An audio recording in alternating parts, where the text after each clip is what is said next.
Paris, Saturday, March 12, 1932, number 5, Avenue Victor Emmanuel III. A quiet apartment, curtains drawn against the rain.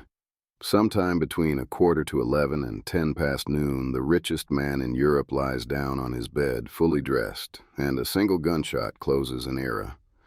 The men who find him don't run for the police. They telephone the banks first, because when this man's heart stops, half the world's money stops with it. This is Case File 7, the Match King. Every case on this board, I've walked forward, scheme, lie, collapse. Not tonight. Tonight we stand in that Paris bedroom and we walk backward, 1 month, 1 decade, 1 lifetime, until we find the exact moment a builder became a forger. Strike a match, partner. It's dark where we're going. Rewind 4 weeks. February 1932. The world is 2 years into the Great Depression, and Ivar Kreuger, Swedish industrialist, advisor to presidents, face on the cover of Time, is in Paris, meeting his American bankers. They have a question. A small one, they think. Somewhere in the accounts of his telephone deal, 27 million kroner doesn't add up, and the calmest man in world finance comes apart in front of them. Witnesses at those meetings described him as strange, hysterical, on the verge of tears. A man who suddenly could not remember his own numbers. He needs more than $10 million in cash within weeks for dividends he has promised and cannot pay. Understand what that means?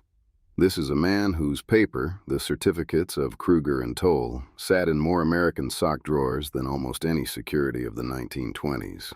Widows held it. Colleges held it. It paid dividends of up to 30%, straight through the crash of '29, steady as a metronome. A metronome should have been the clue. Nothing honest is that steady. Keep walking backward. Now it's 1929, and from up here, the view is magnificent. Ivar Kreuger controls between 2/3 and 3/4 of every match struck on planet Earth, more than 200 companies. Ericsson telephones, Swedish mines, forests, banks, newspapers. In October 1929, the cover of Time magazine, dated 1 day before Black Tuesday. In 1930, the President of the United States, Herbert Hoover, invites him to the White House to explain the world economy. And here's the move that made him a legend. Governments after the First World War were broke and desperate.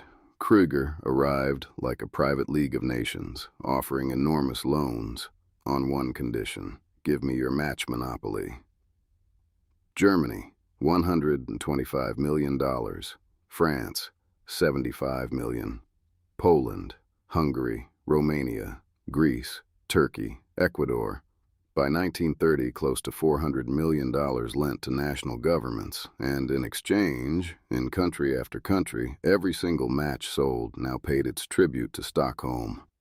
He ran it all from a 125-room headquarters in Stockholm they called the Match Palace, where he kept a private room on the 4th floor, the silence room, and vanished into it for days. Asked for the secret of his success, he liked to give one answer: silence. More silence, and still more silence. The press heard mystique. An auditor should have heard a confession. Because here's the question nobody in 1929 asked out loud. Where does a match company, a company selling 1-cent boxes of wood and sulfur, get $400 million to lend to governments? Walk one layer deeper. This is where the trick lives. In 1923, Kreuger opened a company in New York, International Match, underwritten by Lee, Higginson and Company, one of the oldest, whitest shoe banks in Boston. Through it, American investors poured roughly $150 million into Kreuger paper. For a stretch in the late 20s, his companies alone soaked up about 4 cents of every dollar America invested abroad. So, follow the circle. American money flows in. Kreuger lends it to governments, and the monopolies make headlines. The headlines sell more securities. And the famous dividends. The 30% that never missed. The bankruptcy examiners later found they were paid in large part out of the new investor's own money. The circle had no engine. It was momentum, painted gold. And the genius, the dark genius, was in what nobody could see. Kreuger invented shares with 1/1000th of a vote. Your money, his control. Profits were promised from entities like Garanta and Continental, companies parked in places like Liechtenstein, appearing in no honest ledger. International Match's own American accountant did not know Garanta existed. A conglomerate spanning 400 subsidiaries kept, this is the examiners again, almost no real books at all. Nobody audited him. Nobody was allowed to. Silence, still more silence. By 1931, with the Depression strangling new investment, the circle finally demanded what circles like this always demand: a miracle. So he manufactured one at his own desk. Dozens of Italian treasury bills, face value over 28 million pounds, conjured from printed sheets ordered from an unsuspecting Stockholm printer. He signed the names of Italian officials himself. He misspelled the Italian. It didn't matter. 9 million pounds of that fiction went straight into the 1930 balance sheet, and the balance sheet was believed. His signature was the audit. One more step backward. The last one. Kalmar, Sweden, March the 2nd, 1880. A boy is born who will enter Stockholm's Royal Institute of Technology at 16 and walk out at 20 holding master's degrees in 2 kinds of engineering. He spends 7 years building in America, Mexico, South Africa, learning reinforced concrete when it's still a novelty. In 1908, he comes home and founds a construction firm with a partner named Toll, and they do something no builder in Europe does.